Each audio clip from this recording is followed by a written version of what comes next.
Hey guys, welcome back. I'm very excited to talk to you today about some biohacks and really how to manage the fat burning processes inside your body to get the best results.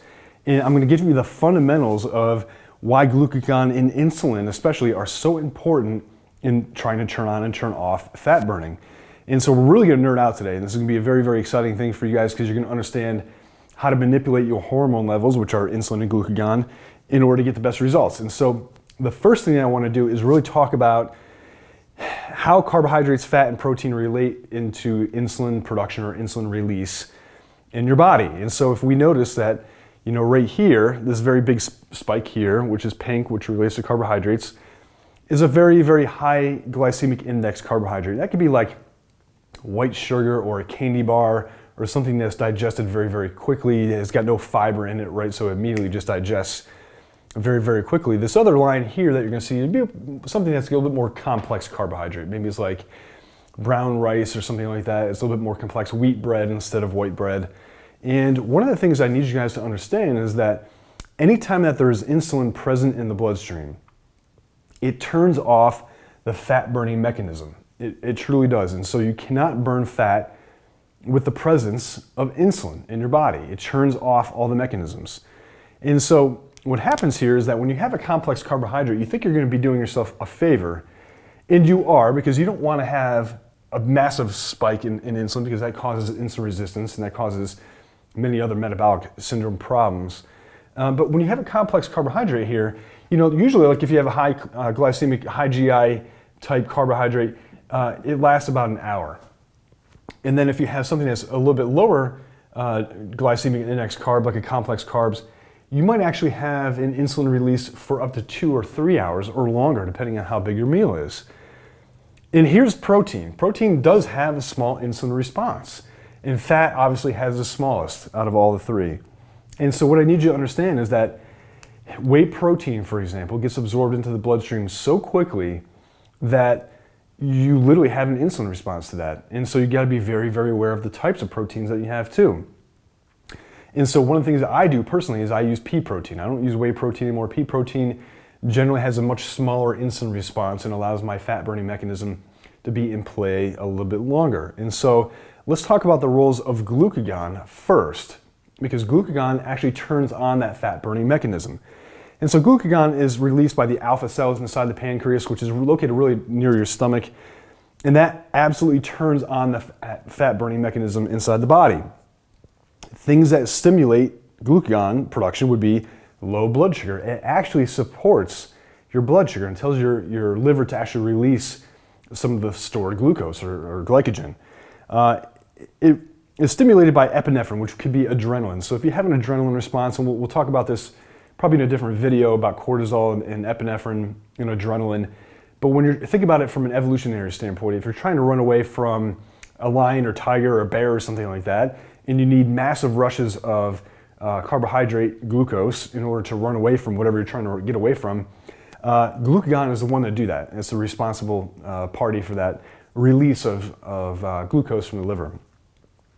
Arginine and alanine, I'm going to put these two in the same category here. These are actually amino acids, and so they do make arginine and alanine as supplements that you can take, and that would actually start the enzymatic process to start glucagon production inside the body. Is very interesting. Glucagon is turned off by insulin, and so these two are actually very much related in amylin and free fatty acids and ketones. So you can actually turn off glucagon by supporting, like if you eat a lot of fat, or if you eat a lot of something that like a medium chain triglyceride, it will actually turn off glucagon for a little bit, and it will use whatever is being input into your body as fuel first before it actually gets into the your fat reserves. So we need to understand that. Now insulin is almost the exact opposite of glucagon. It's produced in the beta cells. And so type 2 diabetics and type 1 diabetics have issues with insulin, and we know that, and I've done previous videos on this thing. And so what insulin does is it turns off the fat burning process. So if you're consuming carbohydrates or even fat and protein to some extent, it literally turns off the enzymatic process to allow for fat burning. And what it does is insulin pushes glucose into your cell. This is a very important thing to understand. You absolutely need insulin, right? And so insulin is the transporter. It is the key to allow things into the cell. So like nutrients, free fatty acids, proteins, amino acids, definitely glucose. And so people that have insulin resistance have an issue with your body not producing enough, it doesn't have a big enough hammer to get that key to open up. Insulin actually increases fat synthesis. It tells your body to store fat. And here's what's really, really interesting. I got diagnosed with type 2 diabetes and my triglyceride levels were very, very high, even though I was on a very low fat diet at the time. What your body does is that when you have a release of insulin, it forces your adipose or your fat tissues to make triglycerides. And so if you go and get a blood test, and you can do that today, and you go down and you see your triglyceride levels are off the charts and 600, which mine was 600, that means that you've probably got too much insulin inside your body right now. And so if you want to get your triglyceride level down, which is very important to your heart health and cardiovascular health, you got to cut out insulin. And the only way to do that is to either stop eating altogether or simply eat more fat and protein. And not that I'm a huge proponent of ketogenic lifestyle. I am, and I've been on keto for 2 years, so full disclosure. But I think people take keto to an extreme and they eat nothing but bacon, right? And so that's not the proper thing to do either. There's healthy versions of keto and there's very unhealthy versions of keto because not all fats are the same. We're going to talk about in a different video, omega-3, omega-6, omega-9 fats and how they relate to your overall general health. And so catch up with me on that. We'll go do another video on that. One thing insulin does is hold on to sodium. It tells your kidneys to actually hang on to that sodium. And so that's why you guys see a lot of water weight. And when people initially start fasting or they go on the ketogenic diet and they lose 10 pounds, be very aware that your kidneys are basically taking all that water weight that's been stored, and literally just flushes it out. One thing you gotta be careful with too, if you're on the ketogenic diet, you have to resupplement with sodium, potassium, and magnesium, especially because your renals, with the absence of insulin, because we're not consuming a lot of carbohydrates or protein, your body will literally flush some of those potassium, sodium, and magnesium out of your body. And so that's something that you should supplement with. What it does is actually, in people that bodybuilders understand this, right? And so it increases the uptake of amino acids. Insulin is very, very good about pushing things into cells, even if you don't want it there. Let me say something very, very clear right now that you have to understand.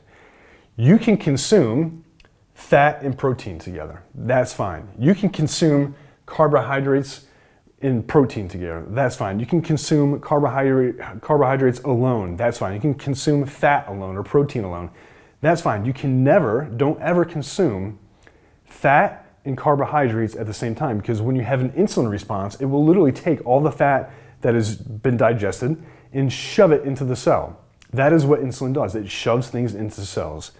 And so what you want to do is you actually want to really eliminate insulin if you can, especially if you're going to have any kind of fat in your diet. So people that have, they've been on keto and then they cheat and have a cheat meal, they're literally shuttling all the fat that they've consumed directly into the cell and reversing all these gains that they had. And so getting back to amino acids here, bodybuilders have figured this out very quickly.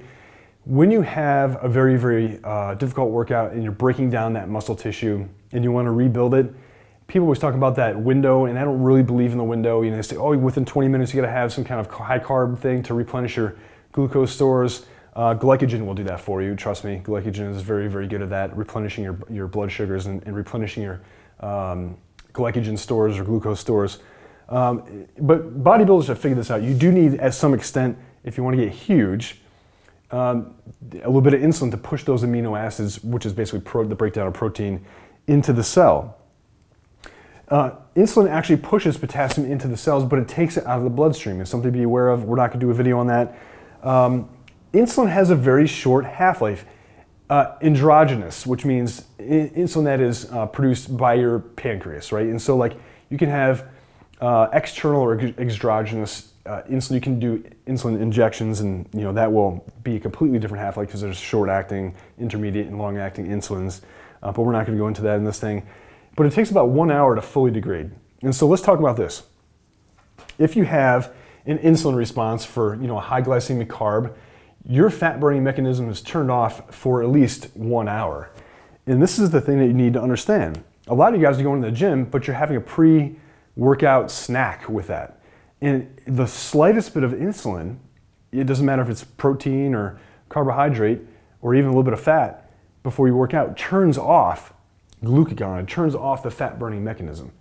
And so if you can control insulin levels and you can control glucagon levels either through supplementation or simply starving yourself of insulin, you can control the fat burning mechanism and you can literally turn that switch on and off. That's why intermittent fasting works so well. If you guys have any questions on this, please reach out to me. I'm available basically 24/7 on social media. Thank you for tuning in. I genuinely appreciate you. Again, please take 2 seconds to like and subscribe. It means a lot to me so it can help a lot more people out. Enjoy your day, go out and crush it, and we'll see you very soon. Take care.